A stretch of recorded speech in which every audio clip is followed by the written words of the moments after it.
सध्या मार्केटमध्ये सोने आणि चांदीची याची वाढणारी तेजी पाहता प्रत्येक नवीन इन्व्हेस्टर हा सोने आणि चांद्यामध्ये इन्व्हेस्टमेंट करण्याच्या प्लॅनिंग करत आहे. पण हे तुम्ही लक्षात घ्या, आज घडीला सोनं आणि चांदीचे भाव कशामुळे वाढले त्याच्या पाठीमागे खूप मोठं आंतरराष्ट्रीय पॉलिटिक्स आहे, आंतरराष्ट्रीय घडामोडी आहे. कारण बऱ्याच कंट्रीला त्यांची डॉलरवरची डिपेंडन्सी कमी करायची, त्याच्यामुळे त्यांनी डॉलरला बीट करण्यासाठी सोन्यामध्ये आणि सिल्वरमध्ये इन्व्हेस्टमेंट केलेली आहे. त्याचबरोबर चायनाने केलेली ह्यूज इन्व्हेस्टमेंट गोल्ड आणि सिल्वरमध्ये प्रत्येक देशांवरती जे आंतरराष्ट्रीय कर्ज असतात ते कर्ज त्यांना डॉलरमध्ये चुकवले आणि त्यामुळे डॉलरचा जर भाव कमी झाला तर त्यांचे कर्ज चुकवण्यामध्ये त्यांचा फायदा होतो. हे देखील त्याच्यामागे खूप मोठं रिझन आहे. त्यामुळे आज जो सोशल मीडियावरती गदारोळ माजलेला आहे सोनं आणि चांदी याच्या इन्व्हेस्टमेंटच्या बाबतीत, तर या गर्दीच्या पाठीमागे तुम्ही जाऊ नका.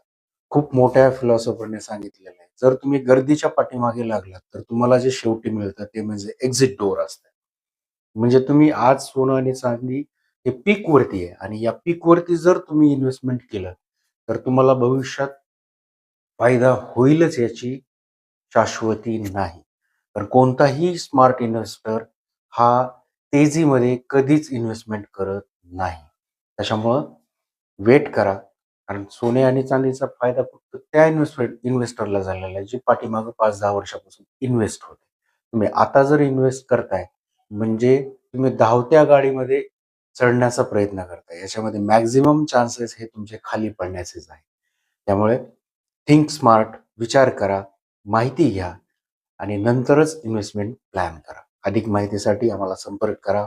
हा व्हिडिओ जर तुम्हाला आवडला असल्यास लाईक करा, फॉलो करा, सबस्क्राईब करा आणि तुमच्या मित्रांना share. Mutual fund investments are subject to market risks. Read all scheme related documents carefully.